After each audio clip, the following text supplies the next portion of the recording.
97.1 Forever! Mga kwento ng pag-ibig, kwento ng pag-asa at mga kwento ng buhay dito sa Barangay Love Stories. Love Stories.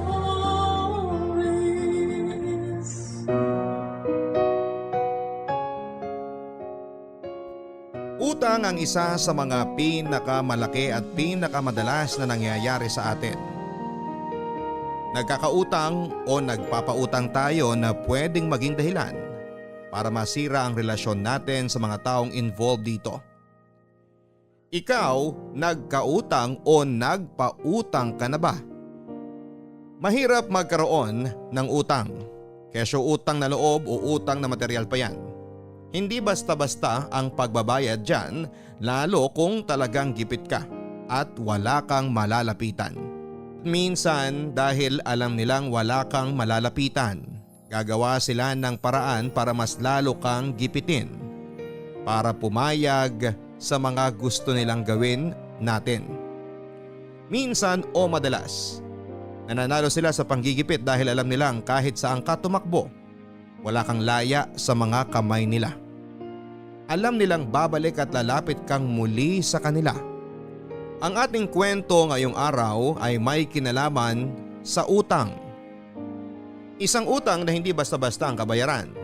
Ang ating kabarangay na si Rachel ay paano kaya siya gustong makabayad ng taong inutangan niya? Kaya ba niyang bayaran yon sa paraang gusto ng nakautangan niya? Alamin natin yan sa kanyang kwento dito sa Barangay Love Stories. Dear Papa Dudut, magandang araw po sa inyong lahat. Ako nga pala si Rachel, 25 years old at isang dating masahista sa isang spa sa Mandaluyong. Ito ang naging una at huling trabaho ko mula noong nagpasya kami ng aking nanay na tumira dito sa Metro Manila. Taga Bicol talaga kami, Papa Dudut, at napadpad lamang kami dito sa Mandaluyong dahil hikahos kami noon sa pera. Madali naman akong nakahanap ng trabaho sa tulong ng isang kakilala. Kaya naman nasuportahan ko ang mga pangangailangan namin ni nanay. Naging maayos naman ang lahat kung hindi lang dumating ang pandemya. Isa po ako sa mga natanggal sa trabaho noong nagsimulang kumalat ang COVID. Nagmakaawa pa ako sa boss ko na kahit gawin na lang niya akong kasambahay sa kanila pero talagang hindi umubra dahil apektado na rin siya ng pandemya. Napakalaking dagok ng pandemya sa amin, Papa Dudut. Hindi po kami nakapaghanda dahil hindi naman ako nakapag-ipon. Hindi naman kasi kalakihan noon ang sahod ko at sumasapat lang para sa aming dalawa ni nanay. Hindi na nga ako dati halos makatulog kakaisip kung paano ako kikita ng pera. Nakautang naman si nanay sa kapatid niya pero hindi yon sapat, Papa Dudut, para sa araw-araw namin, lalo na sa mga bayarin. Mabuti na lang at may utos noon ng gobyerno na bawal maningil sa mga paupahan at kasali kami noon sa mga nakahinga ng maluwag. Hindi naman namilit ang landlord naming si Mang Simon. Sinunod nito ang inutos ng mga nakakataas.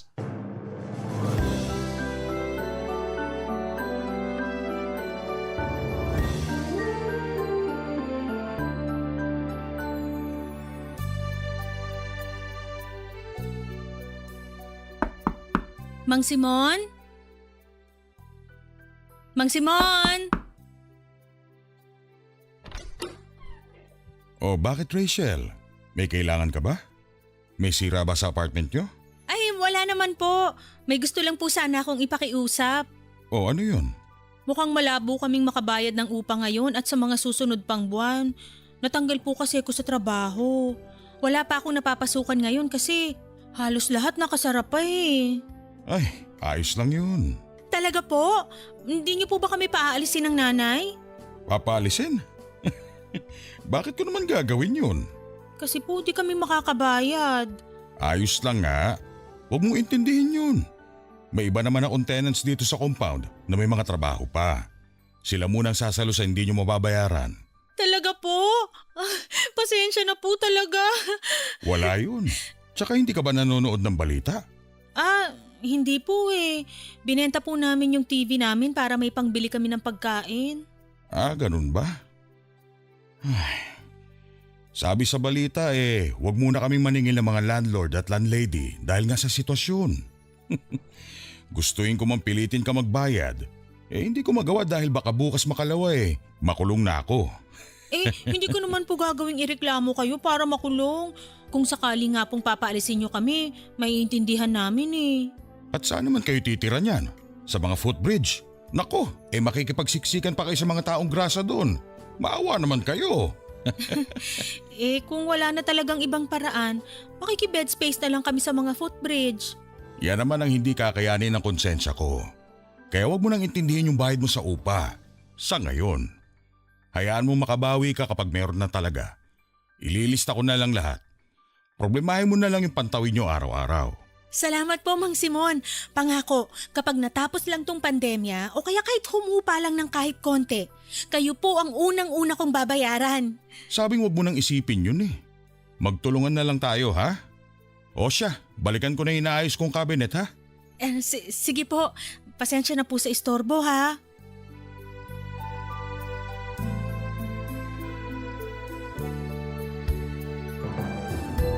Marami kaming binentang gamit sa bahay, Papa Dudut, tulad ng ref. Binenta na rin namin yung sofa at ekstrang electric fan. Naghati na lamang kami ni nanay sa iisang electric fan at dinadala na lang namin yon sa kung saan man kami nakapwesto sa bahay. Wala na rin yung gitarang niregalo ni nanay sa akin. Nakahiligan kong tumugtog ng gitara mula pa noong bata ako. Kaya naman nasaktan ako ng todo nang magpa siya kaming ibenta yon dahil pinaghirapang bilhin yon ni nanay. Hindi rin namin pinalagpas ang ibang mga damit ko. Binenta ko yon online. Marami ba kaming binenta na naipundar ko noong nagtatrabaho pa ako. At sobrang sakit noon para sa akin dahil pinaghirapan ko ang lahat ng yon para maging komportable ang buhay namin. Sigurado ka bang ibebenta pa natin tong maliit na oven mo? Opo, Nay. Baka mabili din niya ng 500 pesos. Pangdagdag pambili ng gas. Sayang naman to. Alam ko gustong gusto mo to Hindi ka makakain ng tinapay kung hindi toasted kaya mo to pinilit bilhin dati. Hindi naman ako nagtitinapay ngayon, Nay. Saka nagtitinapay lang naman ako kapag papuntang trabaho. Wala naman akong work ngayon so para saan pa yan? Ay, nakakalungkot naman tong nangyayari sa atin. Wala pa tayo sa kalagitnaan ng pagtupad ng mga pangarap natin, bigla naman nagkaroon ng ganito. Pagsubok lang to, Nay. Saka hindi lang naman tayo yung apektado. Marami tayo. Lahat tayo. Alam ko naman yon. Lalo na tayo mga nandito sa Metro Manila. Ang iniisip ko lang, yung kuya at tatay mo kaya kumusta sa Bicol? Di ba, Nay, nagkasundo na tayo na wag na silang pag-usapan? Naiisip ko lang kasi naging pamilya pa rin naman natin sila. Hindi naman naging. Pamilya pa rin natin pero dapat kinakalimutan na natin sila. Hindi mo ba sila naiisip kahit bago magpandemya? Kahit tuwing birthday nila o kaya alaala natin nung magkakasama pa tayo. Minsan, lalo na si Kuya. Naaalala ko nung mga bata pa kami tapos bitbit niya ako lagi para pumitas ng mga gusto naming prutas dati sa bakod ni Mang Densyo. Ako naman naaalala ko ang tatay mo nung pinagluluto niya ako ng tinola tuwing may sakit ako. Pero hanggang alaala na lang lahat natin yun, Nay. Natapos na yung magagandang alaala natin sa kanila, di ba? Kung hindi lang sila nalulong sa sugal at alak, baka hanggang ngayon magkakasama tayo. Masaya tayo. Parang nagsisisi na naman kayo na iniwan natin sila. Kung patuloy tayong andon, hihigupin nila lahat ng pasensya at lakas natin. Tayo rin ang mauubos, Nay. Tingnan mo nga, naging maayos ng buhay natin mula nung umalis tayo ng Bicol at iniwan sila. Hindi ko lang talaga maiwasang maalala sila. Lalo na ngayong ganito ang nangyayari. Ay, sana po, ito na yung huling pag-alala nyo sa kanila. Ang usapan natin, kalimutan na sila. Lalo lang tayo manghihina kapag binalikan natin ang nakaraan. Problemahin na lang natin kung paano tayo makakaraos ngayong pandemya. Sigurado ka na bang ibebenta mo na tong oven? Opo, sigurado na po.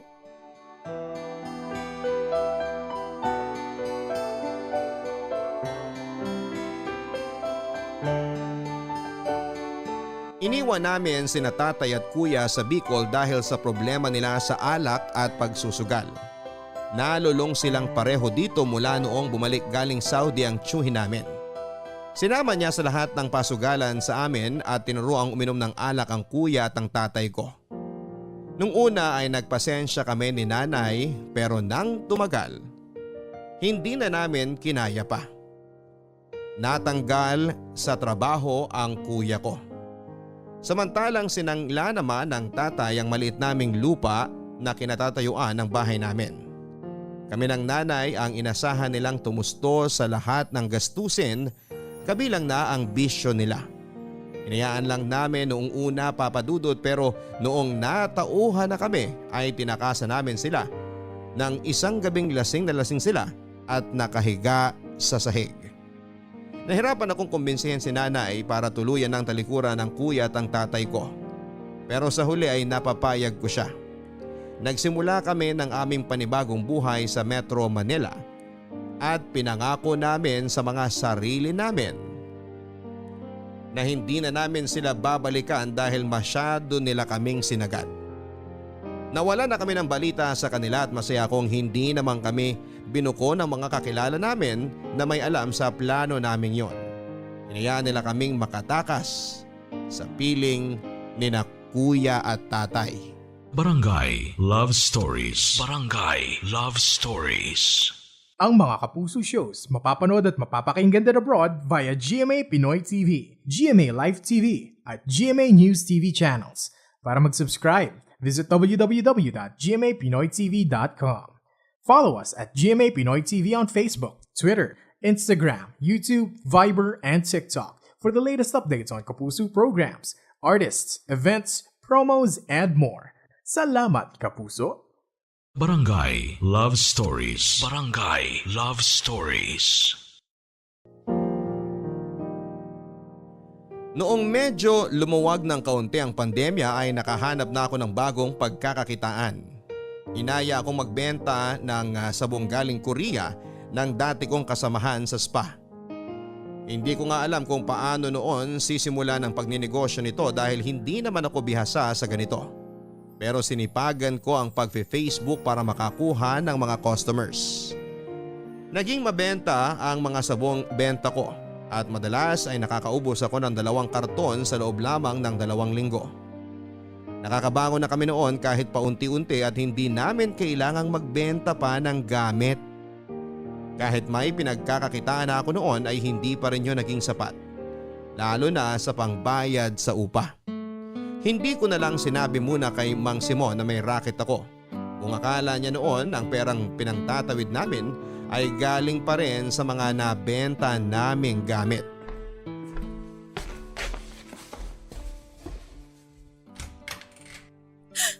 Mang Simon! Para ka naman nakakita ng kapre dyan. Naku, hindi ko lang po talaga inaasahan na dadaan kayo dito sa bahay. May kailangan po ba kayo? Wala naman. Gusto ko lang sanang ibigay itong sobrang kare-kare na niluto ko kanina. Hala, paborito ko po to. Nabanggit mo nga dati. Saka madalas nakakaamoy ako nung kare-kare dito sa bahay nyo eh. Lalo yung alamang. Masyado po bang halata na paborito ko yon? Nakakahiya naman po at nangangamoy pala ang mga niluluto ni nanay na alamang dati. Naglalaway nga ako tuwing naaamoy ko eh. Paborito ko ang alamang talaga. Lalo na yung may sahog na baboy. Ay, ganyan po ang gawang alamang ng nanay. Hayaan niyo po kapag nakabawi na kami, igagawan namin kayo ng alamang. Kahit 3 garapon pa yan. Talaga ha? Aabangan ko talaga yan. Oo naman po. Gumaganda ka. Ay, talaga po ba? Baka naman po binubola niyo ako dahil nangako ako sa inyo ng alamang. Walang halong bola. Totoo. Ang ganda mo ngayon. Saka parang pumuti ka at kuminis lalo. Ano ba sikreto mo? Siguro may sabong kang ginagamit no? Share mo naman kung ano para bumili ako sa'yo. Para doon sa pamangkin kong gustong pumuti. Ano po? Wala naman akong ginagamit. Siguro dala rin ang di ko paglabas-labas. Alam nyo na, hindi naaarawan eh. Pero lagi naman kita nakikita lumalabas ng bahay. May mga bit-bit ka pa nga lagi eh. Wala po yun. Yung ano lang po yun. Yung mga maliliit na abubot dito sa bahay na sinusubukan kong ibenta dyan sa labas. Oh, puro ko pagbebenta ng mga gamit nyo. Baka naman mamaya pati nanay mo ibenta mo na rin ha? Sa susunod pong buwan kapag di pa rin sapat, pati si nanay, ibebenta ko na talaga. Mang Simon? Ano yon? Sana po habaan niyo pa ang pasensya niyo sa amin ni nanay. Makakabawi rin po kami. At pangako kayong unang makakatikim ng pera namin. Ay nako, yan ka na naman Rachel. Di ba nga sinabi ko sa'yo na ayos lang yun? Naiintindihan ko ang kalagayan ninyo. Ayoko rin pilitin kayong singilin, sa wala nga, hindi ba? Opo, pero… Basta, ayos lang yun. Huwag mo na lang ipaalam sa ibang tenants na hindi ko kayo pinagbabayad. Baka magselo sa mga yun at hindi na rin magbayad. Ay opo naman, huwag kayong mag-alala. O sige, babalik na muna ako sa bahay para hugasan yung mga ginamit kong pangluto. Sana ma-enjoy nyo yung kare-kare. Sinarapan ko talaga yung pagluluto niyan. Maraming salamat po. Di lang po dito sa kare-kare. Maraming salamat po sa lahat, Mang Simon.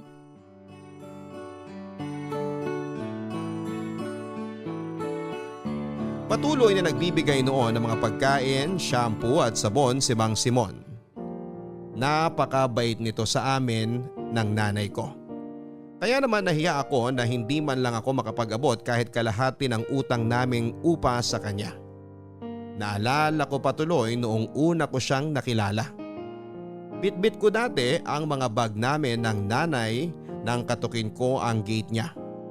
Hulas na ako noon dahil sa pagod at sa init ng panahon. Pinatuloy kami ni Mang Simon nang tanungin namin kung doon ba ang apartment for rent. Sa kanya yung pinakamurang apartment na napuntahan namin. Dagdag pa niya ay napakabait ni Mang Simon sa amin noon. Kaya sinabi namin kukunin na namin ang pinapaupahan niya bago ito masulot ng iba. Sa maikling panahon na nakasama namin si Mang Simon sa isang compound, papadudod ay nalaman namin ang kwento ng buhay niya. Matandang binata ito, edad 50 na ito at kaidaran lang siya ni nanay. Nalaman namin na isang beses lang itong nagkaroon ng karelasyon at noong high school pa lamang siya. Hindi na naulit na manligaw ito dahil bukod sa pagiging torpe niya, pihikan din daw ito sa babae. Hindi naman sa panlalait pero hindi naman ito kagwapuhan at medyo natakot pa nga ako sa kanya noong una ko siyang nakita dahil mukha siyang kriminal. Mali na pinag-isipan ko siya ng ganon dati dahil pinakita naman niya kami ng mabuti ni nanay. Oh, mukhang malaki ang kinita mo ngayon ah. Shh! Huwag masyadong malakas ang boses, Nay. Baka marinig ka ni Mang Simon. Hindi mo pa ba sinasabi na nagbebenta ka ng sabon? Baka kasi biglang maningil. Alam niyo namang pang araw-araw lang natin tong kinikita ko at yung iba, tinatabi ko kung sakaling may emergency. Maiintindihan naman siguro ni Simon yun. Ang bait-bait ng lalaking yun eh. Tapos medyo matikas pa ang pangangatawan. Bakit ang layo naman yata ng tinawid ng kabutihan niya? Napadpad agad sa katawan eh. Napapansin ko lang naman. Paano ba naman tuwing magsasamsam ako ng mga sinampay? Nakikita ko siya lagi nagdidilig ng mga halaman niya. Bakat ang suot! Ay, ang nanay, kung saan-saan tumitingin. Hindi ako titingin kung hindi agaw eksena yung suot niya, no? Bakit parang ramdam ko na may crush kayo kay Mang Simon, ha? Crush? Naku, wala ah! Irarayuman na ako't lahat-lahat eh. Ngayon mo pa ako pagbibintang ng may crush. Pero, oo. Hoy, inaan mo nga yung tawa mo. Hindi na nga tayo nakakabayad ng upa eh. Mambubulaho pa tayo dito sa compound. Nakakatawa lang kasi, Nay. Pansin ko naman dati na panay ang pagsusuklay at pag-unat mo ng damit mo tuwing makikita mo si Mang Simon eh. Hindi ko lang talaga inakala na talagang may gusto ka nga sa kanya. Konti lang, no? Tsaka epekto lang din to ng hindi masyado makalabas ng bahay para makakita ng ibang crush. Sus, kahit naman bago pa magpandemya iba na yung lagkit ng tingin nyo kay Mang Simon. Lalo kapag inaabot mo yung upa natin sa kanya. Hoy, hindi ah! Wag nang mag-deny, Nay. Kaya ang sipag nyo lagi na kunin sa akin yung upa para ikaw yung magdiretso kay Mang Simon. Hoy, binabawasan ko lang ang ginagawa mo, no? Alam kong pagod ka na nga sa trabaho, kaya ako na yung nag-aabot ng bayad kay Simon. Sige lang, Nay. Paniwalaan nyo pa ang sarili nyo sa pagde-deny nyo.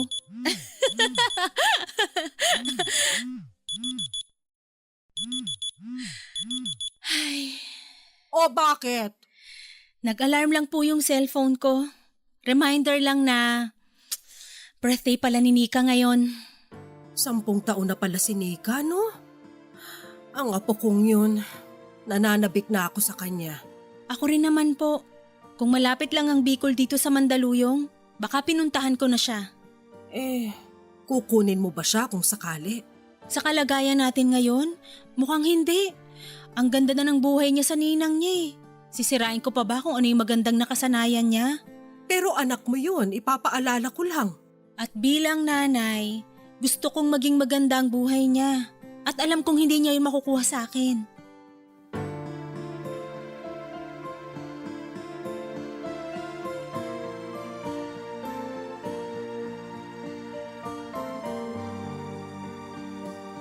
Anyos ako noong nabuntis ako ng boyfriend ko. Gustong panagutan ng nakabuntis sa akin ang anak ko pero tinanggihan ni nanay dahil nga masyado pa raw kaming bata para magsama. Tinaguyod ako ni nanay para makayanan kong maging batang ina. Nahirapan ako nung una lalo't pinagsasabayan ko ang pag-aaral at pagiging ina. High school lang naman ang kinaya kong tapusin. Pinasya kong huwag ipagpatuloy pa ang kolehiyo. Hindi na kaya ni nanay na pag-aralin pa ako at dagdag pa dyan ang gasto sa anak kong si Nika. Umextra ako bilang taga-igib sa aming mga kapitbahay. Naging labandera din ako pero hindi yon naging sapat lalo na noong lumaki na si Nika. Noong 3 taon na si Nika, pinahiram ko siya sa kanyang ninang na kakilala ni nanay. Kinailangan ko kasing mag-focus sa paghahanap ng trabaho na may tuloy-tuloy na sahod at nakakaharang ang aking anak noon. Natuwa naman ako at pumayag ang ninang niya na kunin siya habang naghahanap ako ng trabaho. Hindi pinalad na magkaroon ng anak ang mag-asawang yon kaya laking saya nila noong sila ang nilapitan ko para arugain si Nika. Sila na rin papadudot ang nagsabi na huwag ko nang alalahanin pa ang gastos. Sinabi rin nila na mag-ipon na lamang ako para sa future ni Nika. Hindi naman naging ganon kadali ang makapag-ipon lalo't nauubos yon dahil sa bisyo ng kuya at kapatid ko. Bago mag-4 na taon si Nika ay nagpaalam ako sa kanyang ninang na doon muna siya titira at hindi ko pa alam kung hanggang kailan dahil tatakas kami papuntang Metro Manila. Naiintindihan naman ng ninang niya yon. Hindi na ako nagpaalam sa anak ko dahil baka hindi ko kayanin yon. Noong mga unang buwan ay nagpapadala pa ako para sa panggastos niya. Pero noong naglaon ay hindi na ako nakapagpatuloy pa. Sinabi naman ng ninang niya na huwag na akong magpadala dahil alam niyang mahirap ang makipagsapalaran sa Metro Manila. Mula nga noon papadudot ay naisip kong huwag na lang bawiin si Nika sa kanila dahil alam kong mas magiging maganda ang buhay niya doon kesa sa piling ko. Noong nagsimula na ang GCQ ay nagsimula na ring maningil si Mang Simon. Nagsimula na ring humina ang bentahan ko ng sabon lalo't marami ang nagrereklamo na nagkakatagyawat sila. Konti na lang ang nabentahan ko. Para hindi mabaon sa hirap noon ay nagpa siya akong mag-home service bilang masahista sa dating mga customer ng spa namin. Nakuha ko ang mga number nila papadudot noong pinicturan ko ang logbook namin dati. Nangihinayang nga ako na isip ko. Nirekomenda naman ako ng mga customer na yon sa mga kakilala nila. Pero binarat nila ako sa bayad ng masahe. Samantala hindi na rin ako nakakatanggi pa dahil pera na rin yon. Naramdaman ko kasi na dahil sa GCQ maniningil na siguro si Mang Simon at nagkatotoo nga.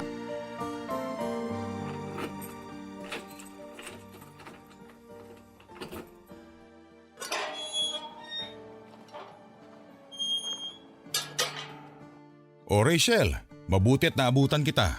Mang Simon, ano po ba yon? GCQ na tayo ngayon, no? Opo. Tapos umalis pa yung isang tenant natin. Umuwi ng probinsya. Opo, nabalitaan ko nga. Tapos tagulan na. Panigurado marami na namang lalabas sa sakit ang mga bubungan natin dito. Alam mo na, kapag matanda na ang bahay, marami nang kinukumpun eh. Huwag niyo na pong alalahanin ang bahay namin. Kahit may tulo pa po hindi po namin kayo ioobligang magpagawa. Pero pwede na ba kitang obligahin na magbayad na ng upa? Po? Kailangan ko rin kasi ng pera. Wala pa po kasi Mang Simon. Sagad pa rin talaga ang bulsa namin. Sagad? Parang hindi naman. Mukhang malakas naman ang bentahan mo ng sabon dati. Po? Paano po? Nako, alam ko na dati pa. Kitang-kita ko naman sa mga CCTV ko dito na dumadating yung mga package ng sabon mo tuwing Sabado. Hindi ko lang sinabi sa'yo kasi alam ko, pang araw-araw niyo yun. Mukha namang nakaipon ka na sa dami ng sabon na labas-masok dito sa compound. Pasensya na po kung di ko nasabi sa inyo dati. Natatakot kasi ko na baka maningil kayo. Bakit naman kailangan matakot?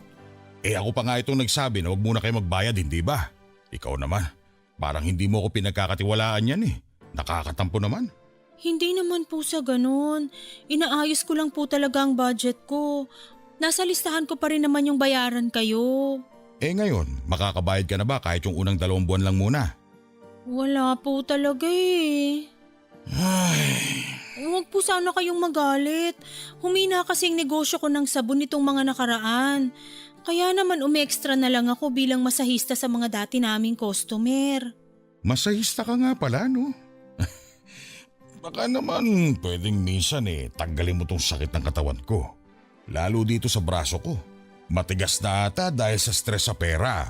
Basta po, hahanap ako ng ibang kliyente pa. Magbabayad din po ako sa inyo. Paano yan kung hindi na ako makahintay? Kasi naman, may nag-i-inquire na uupa dito. Sexy, makinis, mas bata sa'yo ng konti eh.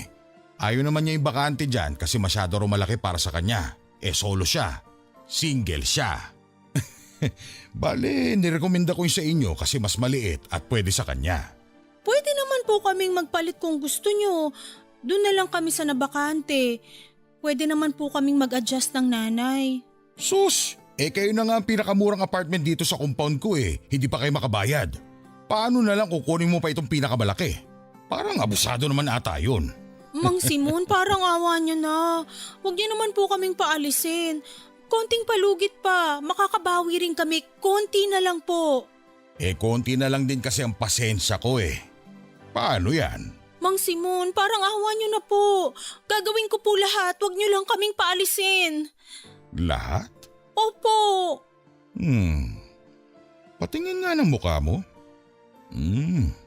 Grabe yung kinis mo talaga, no? Makabili nga ng sabon na yan. Mukhang ang sarap. Sarap haplusin ang pisngi mo. Walang butas o tigyawat kahit isa. Parang amoy pulbo pa. Mukhang masarap unanan kapag pagod maghapon. Ano po bang gusto niyong puntuhin? Mukhang kahit baliktarin ko ang buong apartment nyo, hindi ko kayo mapapaglabas ng pera. Paano kung singilin ko na lang kayo sa ibang paraan? I mean, singilin kita sa ibang paraan. Ano po yun? Kaya mo bang patulan ng di kakinisang tulad ko? Kaya mo bang sipingan ng lalaking kaedad na ng nanay mo? Mang Simon, ano po bang… Okay, sige. Kung ayaw mo, madali lang naman akong kausap. Bukas, pwedeng maghakot na kayo ng mga gamit para makalipat ang sexing babae dito. Mang Simon naman. Ganun talaga. Kung walang pambayad, dilayas. Papayag na po ako sa gusto niyo. Lumayas o sipingan ako? Ano? Sipingan.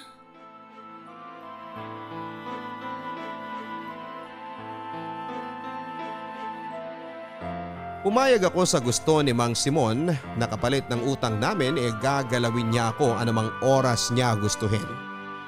Nagipit na ako sa sitwasyon ko dahil walang-wala na ako noon. Nanakot siyang paaalisin kami ni nanay at wala kaming ibang mapupuntahan na tatanggap sa amin. Nakiusap na lamang ako kay Mang Simon na huwag niyang ipaalam sa nanay ko ang magaganap sa amin. Pumayag naman itong ilihim namin noon ang gagawin namin. Natuwa nga ito at sinabing papayagan niyang gawing libre ang pagtira namin sa apartment para naman daw hindi ako lugi.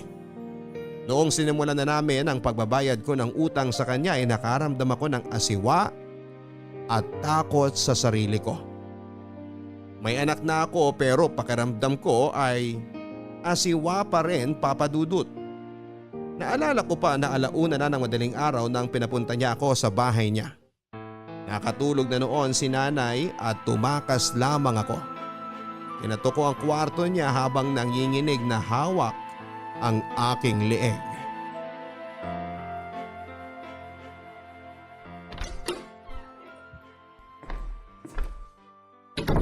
Kanina pa kita hinihintay ah. Di ba sabi ko naman sa'yo, 11:00 ng gabi ka pumunta dito? Alam mo namang maaga ako bukas eh. Hinintay ko kasi na makatulog si nanay. Marami pa siyang kinalikot sa bahay kaya hindi ako nakaalis agad. Huwag na mauulit to ah. Ayoko nang pinaghihintay ako. Hindi na po, Mang Simon. Simon na lang ang itawag mo sa akin. Parang nakakaasiwa namang tawagin mo akong Mang habang nag-aano tayo. Sige, Simon. Oh, parang nilalamig ka. Nanginginig ka ba? Gusto mo ba hinaan ko ang aircon? Kinakabahan lang po. Huwag kang kabahan. Alam ko ang ginagawa ko. Hihiga ka lang dyan. Ako na ang bahala sa'yo. Sandali lang po. Ano ba? Sinisira mo ang mood ko eh. Pwede po bang makigamit ng banyo? Ano ba talaga ha? Gusto mo bang ituloy ito o hindi? Madali lang naman akong kausap. Kung ayaw mo, lumayas kayo dyan sa apartment ko. Hindi po. Naninibago lang. Kinakabahan lang.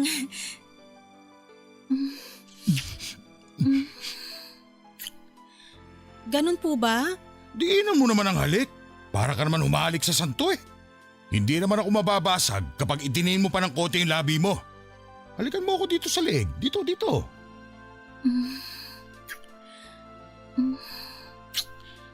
Tama na po ba? Di ba may anak ka na? Bakit parang hindi ka marunong mang romansa ha? Bata pa lang po kasi ako nung huli akong maikama. Kaya naman pala eh. Isa lang ang nakagalaw sa'yo? Yung tatay ng anak mo lang? Opo. Ang swerte ko naman. O sige, ako na talaga ang bahala sa'yo. Oh, higa na dyan. Bibilisan lang natin. Gagalingan ko, promise. Hindi ka magsisisi sa gagawin natin ngayon. Oh, umiiyak ka ba? Hindi po. Nilalamig lang siguro sa aircon.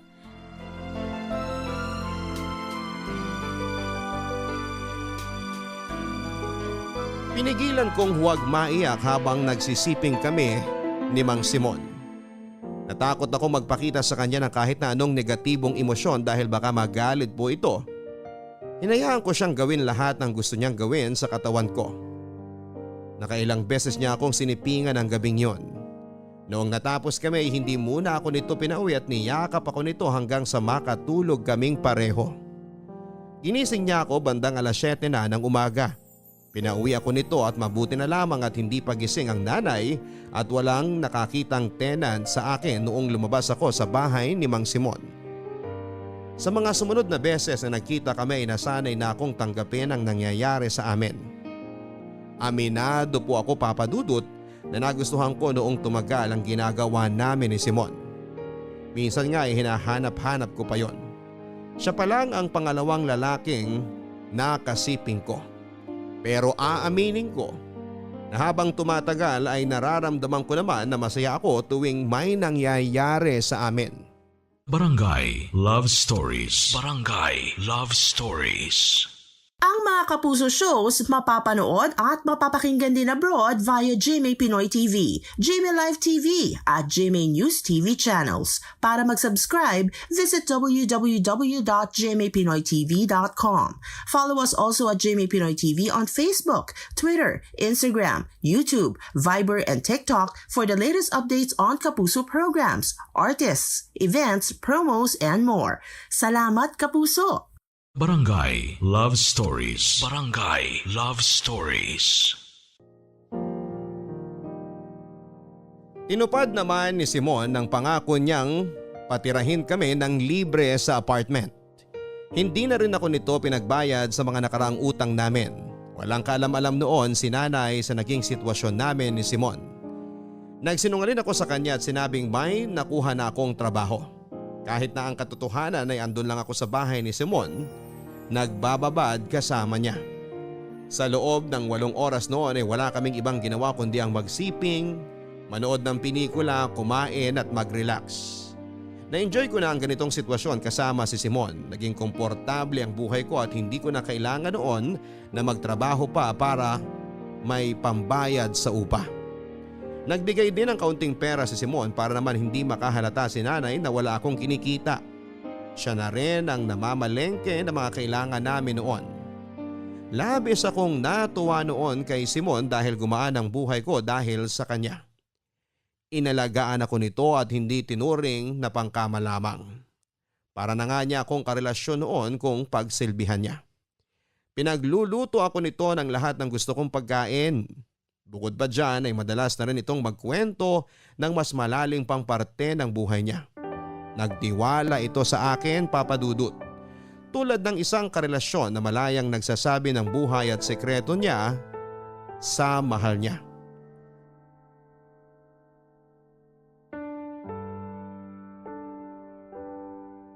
Kanina mo pa tinitingnan yan tiyan mo? Nakulangan ka ba sa kinain mo kanina? Gusto mo pa bang umorder? Kuha ka ng pera sa wallet ko sa kwarto. Order tayo ng gusto mong pagkain. Hindi na. Busog na ako dun sa sisig na niluto mo. Ang sarap nun. Sa susunod uli ha. O bakit nga panay ang sipat mo dyan sa tiyan mo? Pati binti at hita mo, kanina mo pa tinitignan. Naninibago lang ako sa katawan ko. Kanina ko lang napansin na nanabana ako eh. Hindi naman Okay naman. Pinapagaan mo lang ang loob ko eh. Alam kong tumaba ako. Nahihirapan na akong angguluhan ng mukha ko para maging payat. Masyado nang lumulobo tong pisngi ko, parang siopaw sa pagkabilog. Hindi ko na nga rin masara tong pantalong bigay mo sa akin eh. Hindi ka lang natunawan. Ikapin mo lang yan. Liliit na ulit yung puson mo. Ay nako, nakailang laklak na ako ng kape. Hindi naman lumiit. Pusod ko lang yata yung lumiit eh. Bibilhan na lang kita ng bagong pantalon para hindi ka na ma-stress dyan. Tapos kapag tumaba ako uli, hindi na naman yun magkakasya. May pera ako. Kahit ilang beses na lumapad yung bewang mo, may pambili ako ng pantalon mo. Mag-leggings na lang kaya ako, no? Mas bagay sa'yo ang maong. Eh kasi mas nakahalatang lumulobo na ako eh. Ano naman ngayon kung lumolobo ka na? Baka kasi hindi mo na ako gustong sipingan kapag ganun. Ha? Saan mo naman napulot yung impormasyon na yan? Eh di ba kayong mga lalaki mahilig sa maliit na bewang na ala Barbie? Yung sobrang sexy? Yung sexy para sa akin, yung malaman. Mas gusto ko nga ang katawan mo ngayon kesa nung una tayo nagsiping eh. Mas may napipisil ako. Talaga lang ha? Ayaw pang maniwala. Kayo talaga mga babae, ang hirap intindihin. Kapag nagsabi ng totoo, hindi maniniwala. Kapag nagsinungaling, hindi rin maniniwala. Nagsisinungaling ka nga sa akin ha? Hindi talaga ako sexy? Oh, tingnan mo yung toyo mo. O sige na nga, naniniwala na akong sexy ako. Ganyan. Yan ang gusto ko sa babae. May kumpiyansa.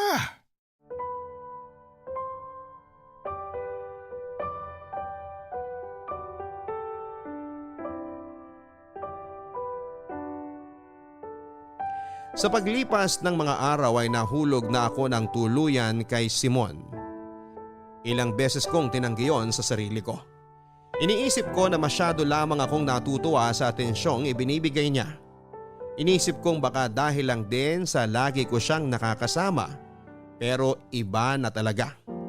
Lagi ko siyang nami-miss tuwing umuwi ako noon sa bahay. Minsan nga itatakas pa ako ng madaling araw para puntahan lamang siya. Nahulog na ako sa kanya at alam kong wala na akong takas. Hindi ko naman yon kaagad sinabi sa kanya dahil nahihiya ako. Paano kung hindi pala kami parehas ng nararamdaman? Napapailing ako at pinalakas ang loob ko. Ramdam ko namang espesyal ako kay Simon. Kay Simon ko lang naramdaman ang ganong klase ng pag-aalaga. Hindi ko naman naranasan yon sa unang nakarelasyon dahil pangbatang kilig lang ang meron noon. Pero sa piling ni Simon, ibang iba sa noon dahil naramdaman kong safe at payapa ako sa piling niya. Walang segundong lumipas na hindi siya pumasok sa isipan ko noon. Walang araw na hindi ko pinangarap na balang araw magpapakasal kami at lalagay sa tahimik. Lagi akong napapangiti noon sa tuwing naiisip kong magkasama kaming tatanda. Rachel, Oh, bakit? mag-usap tayo. Ang seryoso mo naman, natakot tuloy ako. Ano ba yun? Gano'n na tayo katagal na nagkikita ng ganito? Halos 7 buwan? Masaya ka ba? Oo naman, ang alaga mo kaya. Nakakatawa pa. Mabuti naman. Natuwa ka ba sa pag-aalaga ko sa'yo? Kung paano kita asikasuhin? 100% oo. Napaligaya ba kita sa kama? 200% oo. Mabuti naman. Akala ko kailangan ko pa ng practice eh. Practice? Di na. Pang professional ang galaw mo sa kama eh. Ako nga tong nahiya dahil nakahilata lang ako. Siyempre gusto ko na napapaligaya kita. Napaligaya mo naman ako talaga. May sasabihin pa ako. Ako rin eh. May gusto sana akong sabihin. Pwedeng ako muna? Importante to eh. Sige. Mukhang pareho lang naman tayo nasasabihin eh. Bayad ka na sa utang mo dito. Ha? Bakit naman dyan napunta ang usapan? Ang ganda na nung flow ng usapan natin kanina eh. Ayaw na kitang piliting singilin pa doon sa mga utang nyo. Hayaan mo na yung iba. Ha? Hindi pwede. Nakakahiya. Gusto ko pa rin magbayad. Wag na. Maghanap ka na lang ng trabaho. Yung totoong trabaho. Mahirap na, baka mahuli pa tayo ng nanay mo. Delikado. Ang galing kaya nating magtago. Tingnan mo, umabot tayo sa ganito nang di man lang siya nakakatunog. Wag na nating hintay mangyari yun. Basta okay na. Wala na akong sisingilin sa'yo. Bukas, maghanap ka na ng trabaho para may makain kayo ng nanay mo. Di ka na ba magbibigay ng kailangan namin sa bahay? Wala na rin eh. Baka ako naman na maubusan kung tuloy ang sustento ko sa inyo. Basta masasabi ko lang, bayad ka na. Pero Simon… Mula bukas, balik mang simuna ang tawag mo sa akin. Kalimutan na natin itong nangyari sa atin. Okay lang ba? Bakit naman? Bakit naman bigla kang nagkaganyan? Okay naman tayo nitong mga nakaraan na. Basta. Sabihin mo naman sa akin yung totoo. Huwag ka nang makulit, please. Sige na, sabihin mo na. Huwag mo akong galitin, Rachel. Hindi ako titigil hanggang… Nagkakamabutihan na kami ng babaeng gusto kong diskartehan dati. Kaso nahihiya ako sa kanya dahil pakiramdam ko mapurol pa ako sa panliligaw at pag-aalaga ng babae. Kaya kita nilapitan.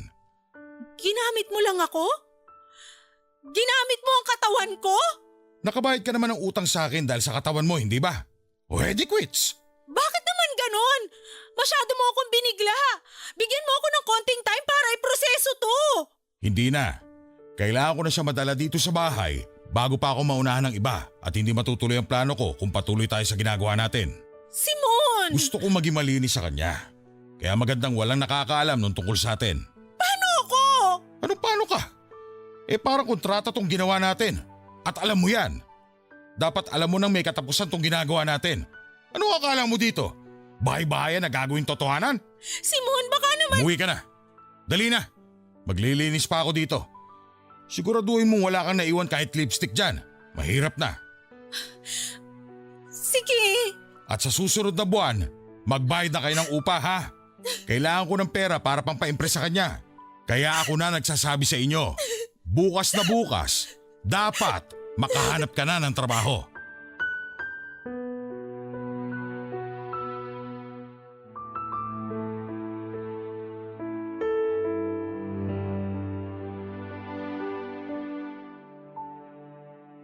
Naiyak na lamang ako nang makalabas ako sa bahay ni Simon. Hindi muna ako tumuloy noon sa bahay at pinalimig muna ang mga mata ko para hindi mahalatang namugto ito sa kakaiyak. Hindi po ako makapaniwalang sa ganoong paraan kami nagtapos ni Simon. Inakala kong may espesyal nang namamagitan sa aming dalawa. Akala ko lang pala yon, hindi na ako nakatulog noon sa kakaisip kay Simon at sa bago niya. Ilang beses kong pinasakit ang ulo ko sa kakatanong kung ano kayang meron sa babaeng yon at siya ang pinili at hindi ako. Nakahanap ako ng trabaho sa isang maliit na bakery, hindi rin ganong kalaki ang naging sahod. Nagtiis ako para may pang-araw-araw lamang kami. Nakita ko rin ang babaeng kinakabaliwan ni Simon. Kinumpara ko ito sa akin at natalo ako. Hindi na ako pinansin pa ni Simon at iniwasan ako nito. Si nanay na rin ang madalas na kinakausap nito noon para sa upa.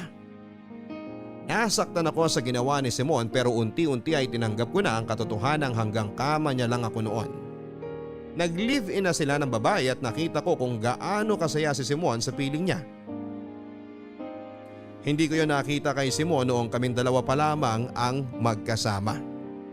Naging masaya naman siya pero hindi kasing todo noong nakasama na niya yung bago niya. Makalipas ang 4 na buwan ay umalis na rin kami sa paupahan ni Simon. Nagtaka noon si nanay dahil nakakapanghinayang daw ang iiwan namin lalo't mura ang upa at mabait pa si Simon. Nagsinungaling ako sa kanya at sinabi kong makakahanap pa kami ng iba na mas malapit sa trabaho ko. Hindi na siya umimik pa.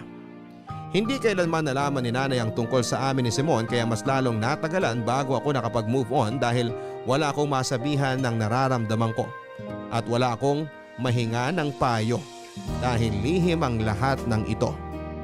Maraming salamat po Papa Dudut sa pagbasa ng aking liham.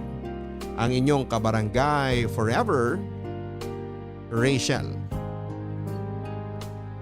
Nakakasakit nga talaga ng loob ang gamitin ka, lalo na kung mahalaga sa iyo ang taong yon. Nakakasakit lalo kapag alam mo sa sarili mo na hindi mo deserve ang paggamit na yon. Marami na sa atin ang ginamit ng ibang tao para sa pangsariling interes at marami sa atin ang naipit sa paggagamit dahil eto lang sa tingin natin ang paraan para makalaya. Kaya patuloy ang panggagamit ng iba dahil akala nila ay payag ka dahil kailangan mo sila.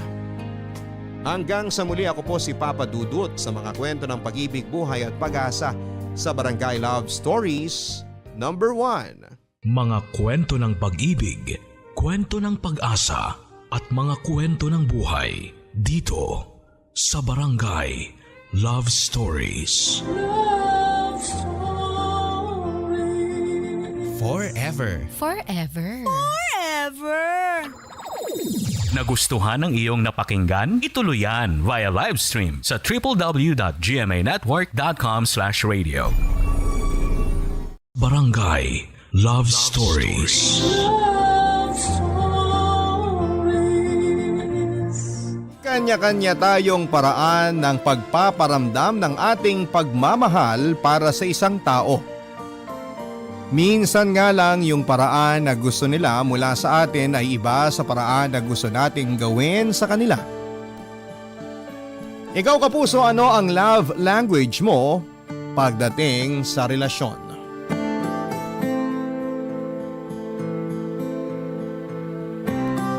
Dear Papa Dudut, ang bawat isa ay may kanya-kanyang love language. At dahil magkakaiba tayo ng personality ay magkakaiba rin tayo ng paraan kung paano magpakita ng pagmamahal para sa isang tao. At hindi lahat ng paraan na yon ay kayang i-appreciate ng iba. Lalo na kung hindi natin kayang ibigay sa kanila ang kung anuman ang gusto nilang makuha mula sa atin. Kasi madalas mga kapuso ay mahirap mag-adjust sa mga bagay na hindi natin talaga nakasanayang gawin. Hi Papa Dudut, just call me Fred, 32 years old. At nagtatrabaho sa isang back office ng mall dito sa Alabang. Avid listener niyo rin po ako since college student pa lamang ako at sigurado ako na may aral din namang may bibigay itong kwento ko. Lalo na nga at ikinasal ako na isang certified virgin. Pero hindi naman tungkol sa virginity ko itong kwento ko, kung hindi sa love story namin ng babaeng sobra kong mahal, Papa Dudut. Mula college hanggang sa makapagtrabaho na ako ay 2 lang ang naging girlfriend ko, Papa Dudut. At pareho kong sineryoso ang mga nakarelasyon ko na yon. Pero siguro hindi ko pa talaga priority noon ang pag-girlfriend. Kaya tumagal lang ng 2 taon ang relasyon namin ng first GF ko. At 1 taon naman sa second GF ko. Mula noon ay mas nag-focus na lamang ako sa trabaho at paminsan-minsan ay pag-gimmick namin ng mga kaibigan ko. Ayos naman kahit papaano ang ganong buhay, Papa Dudut. Pero dahil lalaki ako ay hindi maiiwasan na tuksohin ako ng mga kaibigan ko dahil sa pagiging single at virgin ko, Papa Dudut.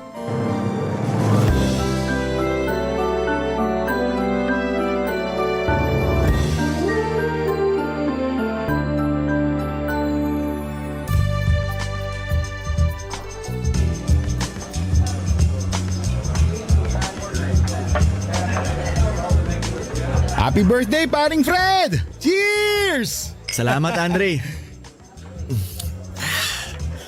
Grabe, ang hihina talaga uminom ng ibang katrabaho natin. At kung kailan naman ako ng libre, tsaka pa sila maaga nagsiuwian. Paano? Mga takot sa misis nila kaya hindi pwede magpakalasing. Kahit wala naman tayong pasok sa trabaho bukas. Ikaw ba, pare? Hindi ka takot sa misis mo? Takot din syempre. Pero dahil wala nga tayong trabaho bukas, ako na lang ang maglalabat maglilinis ng bahay namin para hindi na siya magalit sa akin. Ganun ba yung diskarte para hindi magalit ang mga misis sa pag-gimmick ng mister nila? Depende sa magiging asawa mo. Yung misis ko naman kasi, madali lang lambingin kaya mabilis na nawawala ang init ng ulo niya. Ah, okay. Swerte mo pala sa kanya kung ganun. Maswerte talaga ako kasi pinakasalan ako ng babaeng mahal ko. Ikaw ba, Fred? Kailan mo plano mag-asawa? Kapag nagka-girlfriend na ako. Eh kailan mo ba plano mag-girlfriend? Nakakatatlong anak na ako, bokya ka pa rin hanggang ngayon. Darating din ako dyan. Hindi naman ako nagmamadali. Hindi ka nga nagmamadali, pero yung Junjun mo, malapit nang pumurol sa sobrang tagal mo humanap ng babae. Grabe ka naman sa akin. Bakit? Totoo naman ah. Eh di ba nga, wala ka pang kahit anong sex experience? Bakit naman napunta dyan ang usapan? Birthday na birthday ko, inaasar mo pa ako. Sinasabi ko lang kung ano yung totoo. Ikaw naman kasi, napakapihikan mo sa babae. Oy, hindi ah. Sus, hindi raw. Eh di sana pinatulan mo na yung opisina natin si Almira. Halata naman kasi patay na patay sa iyo yung babae na yon. Hindi ako pihikan. Pero syempre, may taste din naman ako pagdating sa babae na gusto ko maging girlfriend. Bakit? Maganda naman si Almira. Morena, matangkad at pang-model ang katawan. Maganda at sexy nga.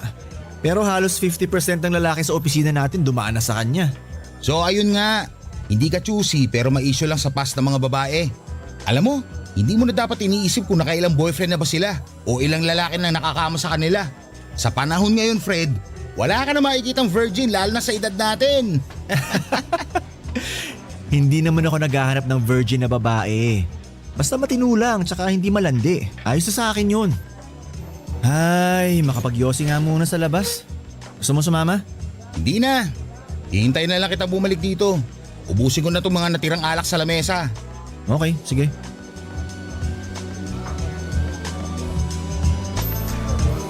Uy, Ay! Nako! Sorry! Pasensya na, miss. Nagkasabay pa tayo sa pagtulak nitong exit door. Ayos lang. Ay, teka. Buksan ko. Sige, miss. Mauna ka na lumabas. Salamat.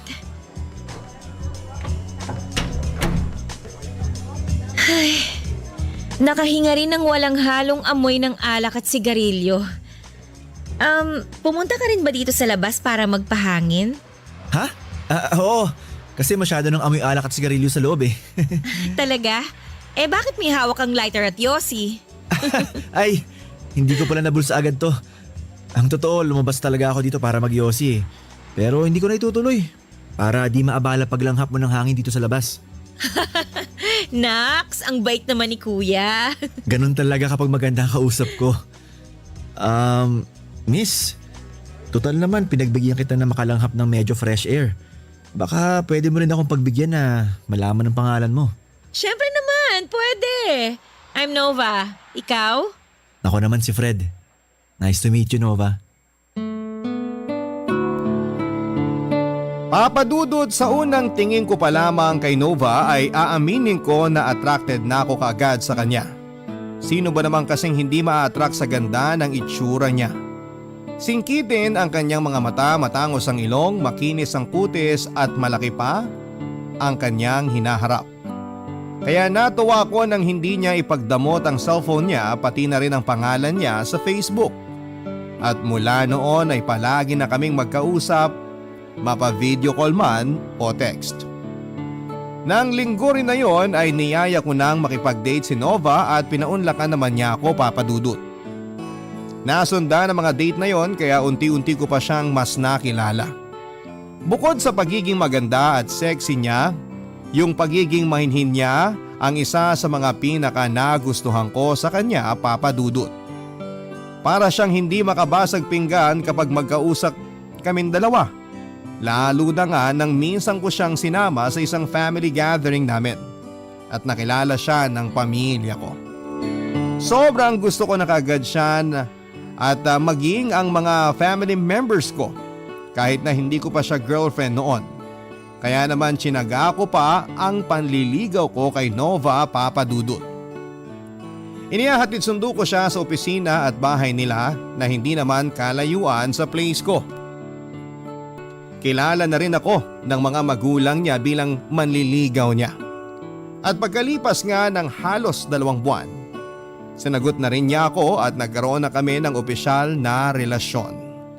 Sobrang saya ko noon, lalo na sa bawat araw na lumipas na girlfriend ko siya. Pakiramdam ko, papadudot, habang tumatagal ang relasyon namin ay mas lalo ko siyang minamahal, papadudot.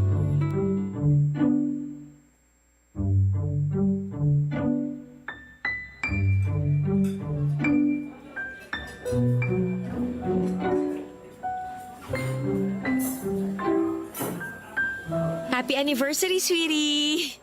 Happy anniversary din, sweetie. Grabe, ang bilis ng panahon ano? Biruin mo, naka-1 taon na kaagad tayo. Oo nga eh. Parang kailan lang nung na-love at first sight ako sa'yo.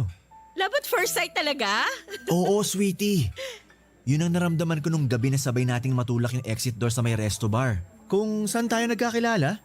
Kaya nga napatitig na lang talaga ako sa'yo bago kita pinaunang lumabas ng pinto. Kaya ka rin ba hindi nagyosi nun para hindi ako ma-turn off sa'yo? Oo, kaya lang hindi ko naman kaagad naibulsa yung yosi tsaka yung lighter. Nakita mo tuloy. Ayos lang kasi nag-effort ka namang hindi sindihan ng yosi mo nung gabi na yon para lang makuha yung pangalan ko. At nag-effort din ako na itigil ang bisyo ko dahil ayaw mo nang niyayakap kita na amoy sigarilyo ako. Isa talaga yun sa mga dahilan kung bakit sinagot kita kagad.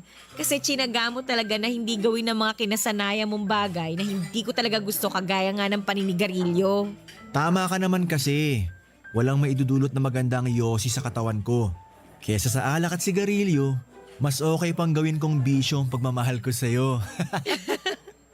At humugot line na naman po ang sweetie ko. Sweetie, siya nga pala. Good job ka sa resto na to. Ang sarap ng paella nila dito. Yan talagang bestseller nila dito. Pero alam mo, mas masarap pa rin yung niluto mong kare-kare nang pumunta ako sa bahay nyo. Ang layo naman ng paella sa kare-kare. Talaga kasing hindi ko makalimutan ang lasa ng niluto mo na yun eh. Sobrang the best. Kung pwede nga lang, pakasalan na kita nun. Para araw-araw ko na natitikman ang mga luto mo. Huwag mo akong binibiro ng ganyan ha. Baka seryosohin ko yan. Oh, bakit ganyan ka makatitig? Parang matutunaw naman ako. Sweetie, pakasal na tayo. Uy, Fred, seryoso ka ba dyan? Huwag mo nga akong ginugood time ng ganyan. Kakainis ka. Seryoso ako sa sinabi ko, Nova. Wala pa akong singsing ngayon pero gusto na talaga kitang pakasalan. Kung gusto mo nga, Dumiretso na tayo ng simbahan ngayon para mapakasalan na kaagad kita eh. Sige na nga. Anong sige na nga? Kanina inaalok mo ako magpakasal na tayo. Ngayon naman na sumagot ako, parang ayaw mo pa. Uy, wala akong sinabi na ayaw ko ha. Pero ang ibig mo bang sabihin? Oo, Fred. Magpapakasal ako sa'yo. Salamat! Salamat, Nova! Salamat talaga. Mahal na mahal kita. At ngayon pa lang, pinapangako ko sa'yo na hindi ka nagkamali ng pagpili sa akin bilang lalaki makakasama mo sa habang buhay. Papa Dudut, siguro nga para sa iba ay masyado pang maikli ang 1 taon para alokin ko ng kasal ang girlfriend ko na si Nova. Pero doon din naman kami papunta kaya bakit ko pa patatagalin? Pareho na kaming nasa tamang edad at may maayos na trabaho. Ramdam ko rin naman na seryoso siya sa relasyon naming dalawa at mahal na mahal namin ang isa't isa. Kaya wala nang kahit na anong dahilan para hindi pa kami magpakasal, Papa Dudut.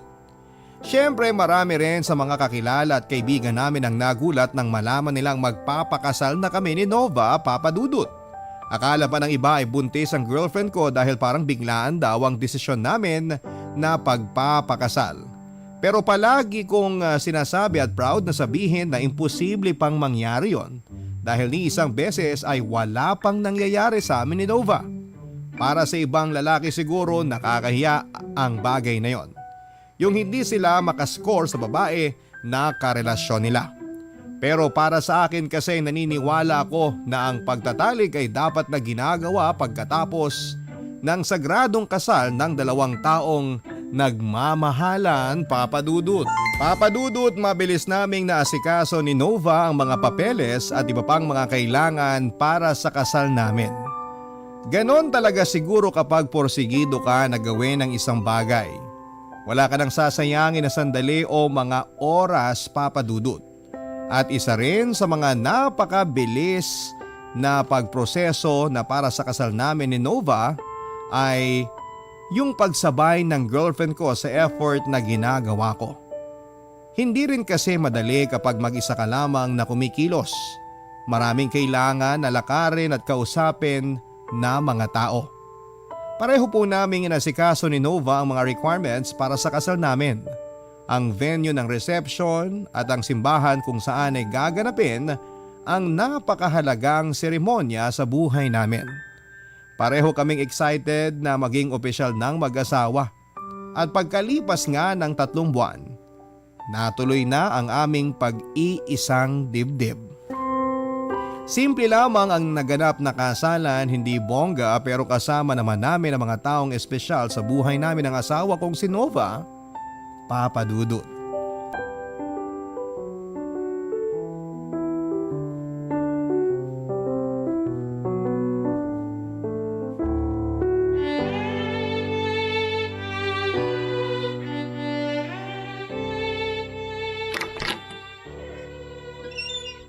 Wow!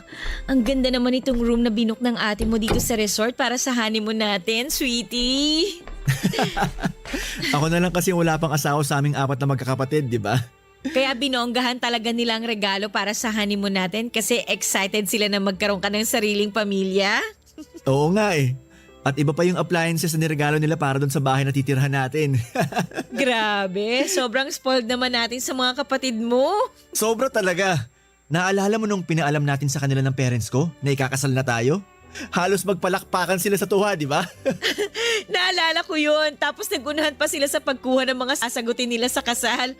Ang bait talaga ng pamilya mo, sweetie. Masaya lang sila kasi sa wakas, may misis na ako. Payakap nga ako sa asawa ko. Eto, yayakapin din kita ng sobrang higpit. Matagal na kitang nayayakap pero iba pala talaga kapag asawa mo na yung nakakulong sa mga braso mo. Ang sarap. Excited na nga ako eh. Excited saan? Siyempre, sa unang gabi ng honeymoon natin. Excited na ako mag-enjoy at mapagod. Ako rin excited na. Pero nakakapagod pala talaga ang ikasal, no? Nangawit yung mga paa ko. Tsaka nagutom talaga ako kanina. Bakit ka naman nagutom? Marami namang pagkain dun sa reception natin Oo nga, pero hindi naman ako nakakain ng maayos. Kasi buong araw kinakabahan ako. Ay teka, pagkain mo yung nasa may maliit na lamesa na malapit sa bintana? Oo yata, kasi parang may laman yung mga plato na may takip. Lapitan ko nga sandali. Alisin ko na yung mga nakatakip sa plato. Mga pagkain nga to, sweetie. May fried chicken, pasta, salad, tsaka may wine pa oh. Huwag mong sabihin na uunahin mo pa ang mga pagkain na yan kesa sa akin. Nagugutom na kasi talaga ako. Mamaya ka na kumain. Dito na muna tayo sa kama. Susubo lang ako ng konti dito para magkalaman ng sikmura ko. Ikaw ba? Hindi ka nagugutom? Parang nakita ko na konti lang din ang kinain mo kanina eh. Nagugutom. Pero mas gusto ko na magyakapan muna tayo dito bago kumain. Lika na dito, sweetie. Mamaya na. Uubusin ko lang tong isang hita ng fried chicken dito. Mamaya mo na ubusin yan. Gusto na kitang katabi sa kama. Sandali na lang talaga. Lalagyan ko lang ng laman ng kumakalam na sikmura ko. Nagugutom ka ba talaga? O kinakabahan ka lang? Ha? Ako? Hindi ako kinakabahan ha? Teka, iinom lang ako ng wine sandali. Woo! Ayan, ready na ako. At dapat ready ka na rin, misis ko. Ay, ano ba yan, sweetie? Bakit mo naman ako biglang binuhat? Para ipakita sa'yo na hindi ako kinakabahan. At mas lalong excited na rin ako na mayakap at makagat ka, sweetie. Ibababa na kita sa kama. Pakis nga ako. Huwag mo kong halikan dyan sa may tenga ko. Ano ka ba? Hindi. Dito kita sa tenga hahalikan. Malakas ang kiliti ko Bango-bango dyan. ng tenga mo, sweetie. Fred! Papa Dudut, grabe talaga ang kabako ng gabi na yon.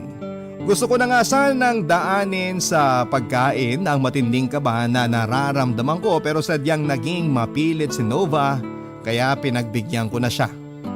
Halos manginig nga ang mga tuhod ko at pati na ang buong katawan ko habang papalapit na kami sa kama. Pero syempre, ayoko namang mapahiya sa misis ko kaya pilit ko yon na hindi pinapahalata. Ewan ko lang kung magaling ba akong umarte na hindi kinakabahan sa unang gabi namin bilang mag-asawa. Basta in-apply ko talaga ang lahat ng ni-research ko sa internet para mapaligaya ang misis ko. Mukha namang nagtagumpay ako na gawin yon, Papa Dudut, dahil hindi na kami halos nakapaghapunan dahil sa ilang beses na ginawa naming pagroromansahan. Papa Dudut, doon ko lang nalaman na mas agresibo pala si Nova pagdating doon kumpara sa akin. Kahit pareho kaming walang experience ay halos siya ang trumabaho sa buong magdamag. Mas marami nga rin siyang alam na pwesto, galaw o paraan ng paghalik. Kaya naman enjoy talaga ako. Pilit ko namang sinabayan ang energy niya para kahit papaano ay hindi ako mapahiya sa unang gabi namin. Ganon pala talaga sa first time. Lahat nakakakaba. Pero talaga namang napakasarap sa pakiramdam, Papa Dudut.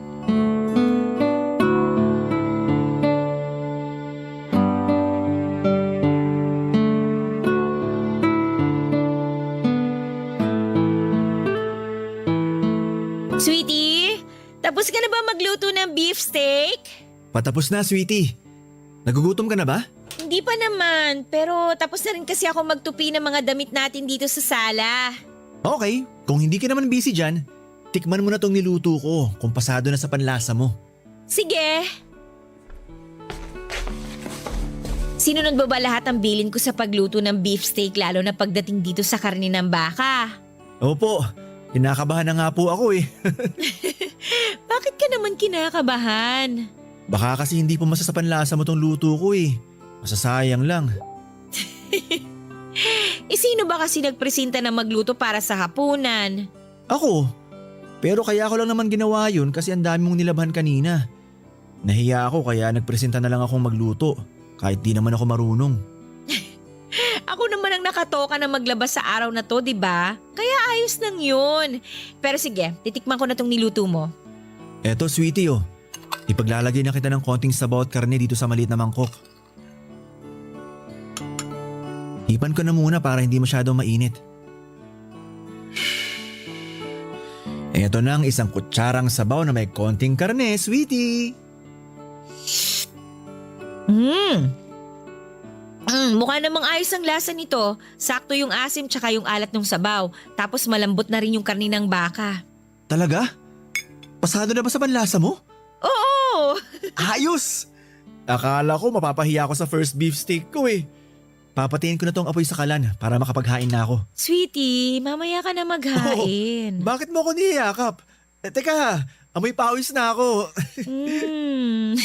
Ayos lang yan. Lika, doon tayo sa may lamesa. Sandali, kukuha lang ako ng mga plato at baso. Mamaya na nga, sweetie. Sumunod ka muna sa akin. Halika, dito tayo sa may lamesa. Oh, hubarin mo na yung t-shirt at shorts mo. Ha? Sumunod ka na lang sa akin. Oo, sige, eto na. Oh, nahubad ko na. Yan. Tapos, humiga ka na dyan sa malapad nating lamesa na wala pang kahit anong nakalagay. Oh, okay. Eto. Nakahiga na ako. Tapos ano nang... Uy! Nova! Anong ginagawa mo? Tapos, lalagyan natin ng chocolate at strawberry syrup itong katawan mo. Alam ko, pero... bakit mo ginagawa yan? Napanood ko kasi na masaya raw gawin to ng mag-asawa dito sa ibabaw ng lamesa. Lalagyan ko ng mga pagkain niyang katawan mo. Tapos, kakainin ko. Hanggang sa ikaw naman ang gawin kong pagkain. Pero, ang lakit kasi sa balat. Ayos lang yan. Ganyan daw talaga sa simula eh. Pero mag-e-enjoy ka rin. Kaya hayaan mo lang ako sa gagawin ko sa'yo, sweetie. Papa Dudut, nabanggit ko kanina na mas agresibo si Nova kumpara sa akin pagdating sa pakikipag-romansahan. Pero hindi ko alam na mahilig din pala siyang mag-explore. Marami siyang gustong gawin namin na may kinalaman sa pagsisiping. Minsan pa nga ay nag-play siya ng malaswang video at sasabayan niya ang mga napapanood namin doon. Wala namang kaso sa akin yon, kaya lang may mga oras kasi na naiilang na ako sa gusto niyang mangyari. Oo, nag-i-enjoy ako kasi lalaki ako pero may mga pinapagawa kasi siya sa akin na hindi ko nababanggitin pa dahil masyado na talagang malaswa at sensitibo na minsan ay hindi ko kayang gawin talaga. O kung ginagawa ko man ay hindi ko pinapahalata na napipilitan lamang ako dahil ayokong mainis o madismaya sa akin ang asawa ko, Papa Dudut. At alam ko na obligasyon ko na paligayahin ang asawa ko pagdating sa kama at sa mga bagay na trip niyang ginagawa naming dalawa na magkasama, Papa Dudut. Kabarangay, i-share mo ang iyong barangay love stories. Sabay-sabay nating pakinggan ang iyong kwento ng pag-ibig, buhay at pag-asa. Ipadala lang sa barangaylovestories@yahoo.com. Papa Dudut, siguro nga ay ganon talaga ang mag-asawa sa unang taon ng pagsasama nila. Masyadong ma-explore sa iba't ibang bagay. Lalo na nga at pareho kaming walang karanasan ni Nova sa sex bago kami may kasal. Nagkataon lang na mas ma-explore talaga siya sa akin. Hindi ko pala nabanggit na mas matanda nga pala si Nova ng 3 taon kesa sa akin. At ako ang kanyang naging kauna-unahang boyfriend noon. Kaya naman ako rin ang kanyang naging first kiss, ang first sa lahat-lahat pagdating sa pakikipag-relasyon. Isa rin yon sa mga dahilan kung bakit nararamdaman ko na siya na ang babaeng para sa akin. Dahil pareho kami ng paniniwala na ang pagsisiping ay sagrado at dapat na ginagawa kapag kasal na ang dalawang tao. Yun din ang naisip kong dahilan kung bakit sa aming dalawa si Nova talaga ang mas mahilig o ma-explore pagdating sa pakikipagsiping. Dahil gusto niyang maranasan ang mga bagay na dati ay naririnig at napapanood lamang niya, Papa Dudut.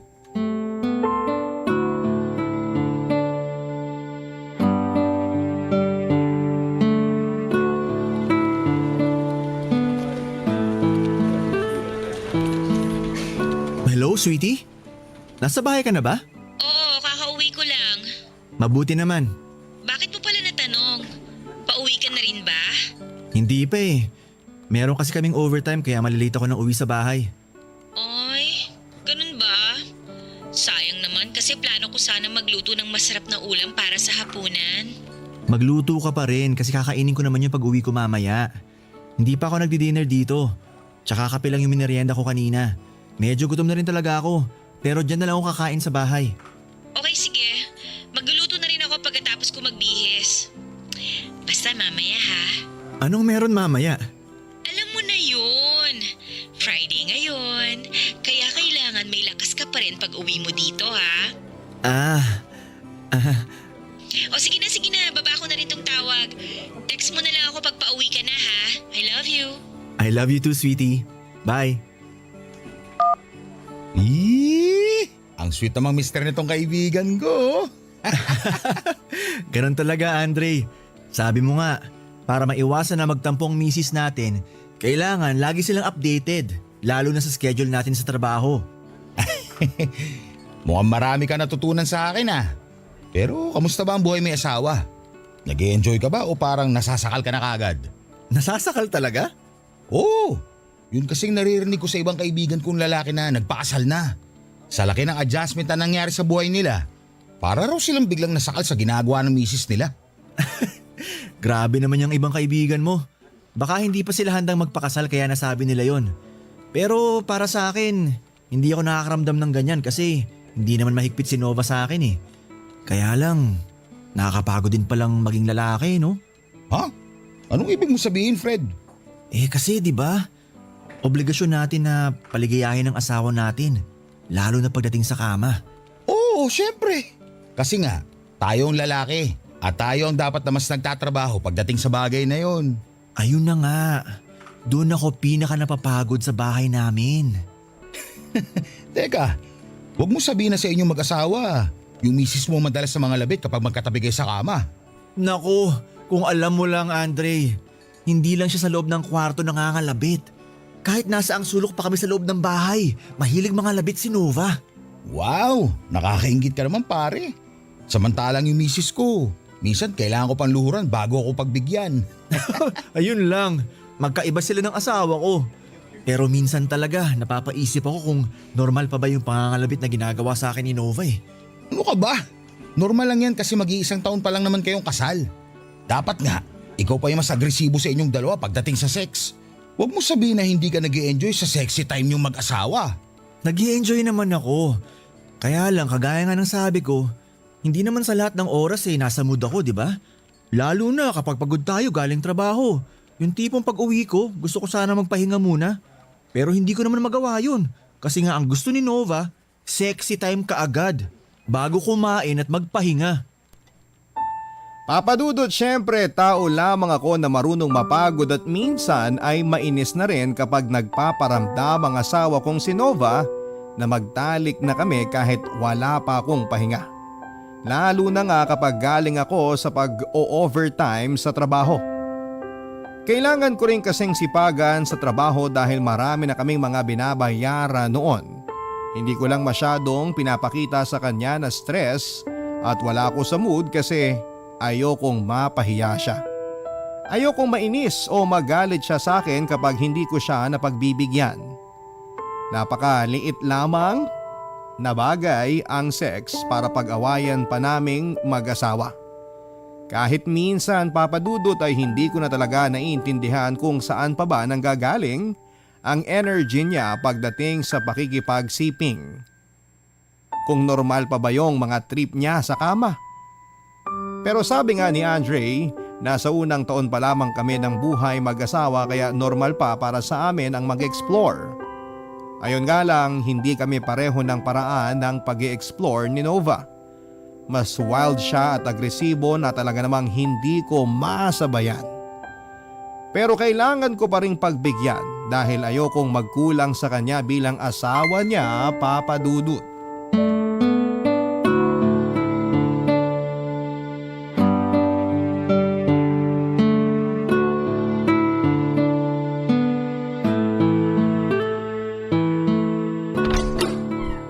Grabe! Mas nakakapagod yata ang traffic pa uwi dito sa bahay kaysa sa overtime namin kanina. Makaupo nga muna dito sa sofa.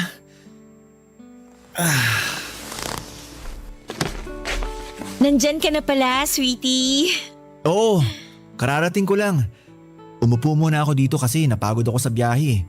Akala ko nga, madaling araw na ako makakauwi. Alam mo naman kapag Friday, maraming nag-uuwian sa kanya-kanyang mga bahay kaya maiipit ka talaga sa traffic. Sa susunod na Friday, magkukommute na lang ako kaysa mag-drive ng kotse. Sayang na yung gasolina ko sa traffic, napagod pa akong mag-drive. Parang ang init naman masyado ng ulo nitong asawa ko. Hubarin ko na nga muna tong sapatos mo para hindi ka na masyadong mainitan. Salamat, sweetie. Hindi ka ba na traffic sa biyahe mo pa uwi kanina? Hindi naman kasi sakto lang yung paglabas ko sa opisina namin. Wala pang rush hour kaya mabilis lang ang naging biyahe ko. Mabuti ka pa. Kung hindi lang talaga namin kailangan mag-overtime kanina, uuwi na ako kaagad eh. Ay, nagugutom na talaga ako. Nakapagluto ka na ba ng… Huh? Oh, sweetie! Anong ginagawa mo? Ano pa? Di tinatanggal ko na rin tong sintro ng pantalon mo. Teka! Hindi pa ako magpapalit ng pambahay ko. Sino bang may sabi na magpapalit ka na?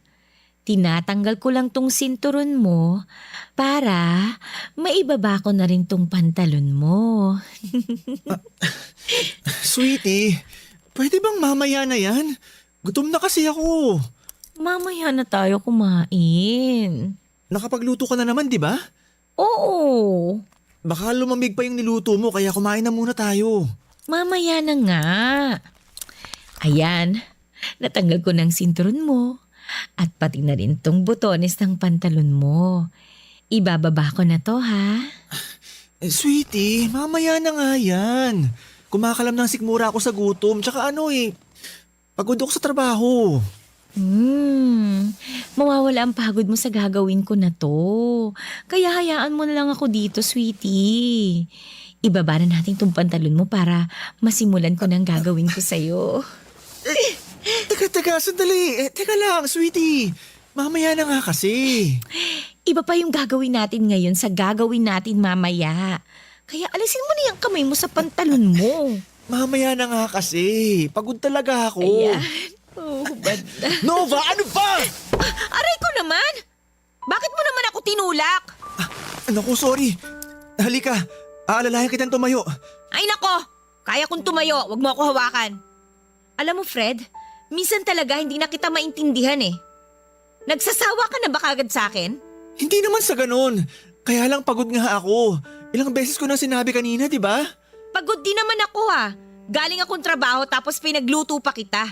Narinig mo ba ako nagreklamo sa'yo? Palagi ka na ng ganyan eh. Reklamo ka na reklamo tapos hindi mo pa ako mapagbigyan sa gusto ko. Kasi nga, hindi naman tayo magkasing taas ng sex drive. Sorry kung hindi kita mapagbigyan ngayon. Hindi na kasi talaga kaya ng katawan ko. Pagod ka lang ba talaga? O sadyang wala ka lang sa mood dahil nagsasawa ka na sa akin? Nova, walang ganon. Hindi ako magsasawa sa'yo kasi asawa kita at mahal na mahal kita. Sana intindihin mo lang na hindi sa lahat ng oras kaya kitang pagbigyan. Oo, obligasyon ko na paligayahin ka dahil asawa mo ko. Pero napapagod din naman ako. Kaya bigyan mo naman sana ako ng konting oras para makapagpahinga. Yun lang naman ang hinihingi ko sa'yo bago tayo mag-sex eh. Hindi yung pagka-uwi ko pa lang dito, mangungulit ka na kaagad sa akin. Konting oras lang naman ang pahinga, Nova. Yun lang ang hinihingi ko sa'yo.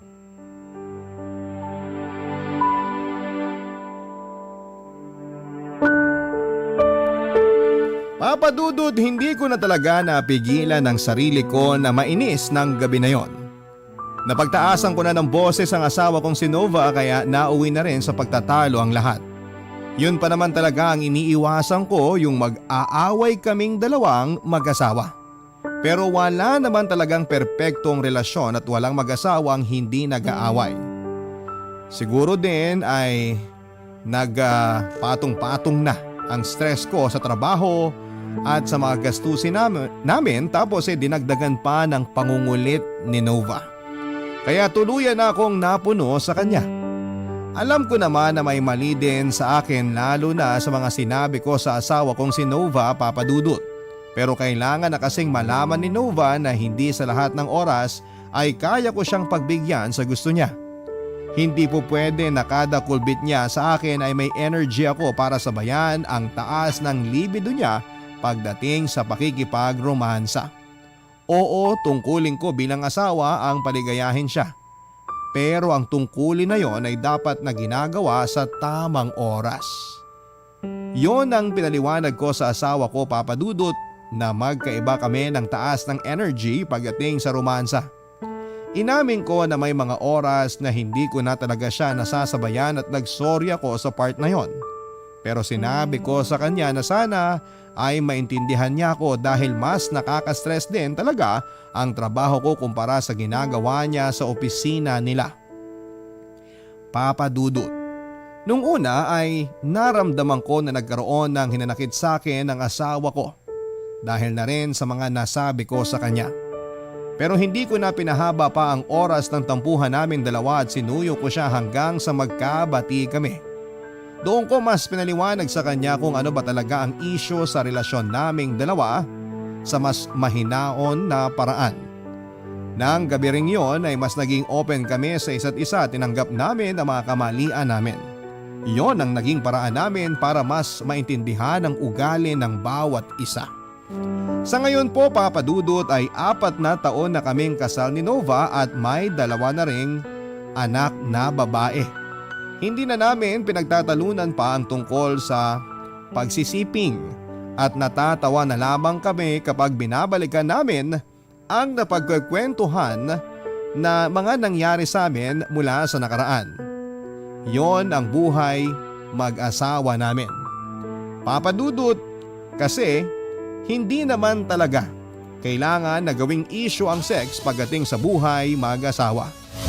Dito ko na rin po tinatapos ang sulat ko sa inyo. Ang inyo pong forever kapuso at kabarangay, Fred. Barangay Love Stories. Love Stories.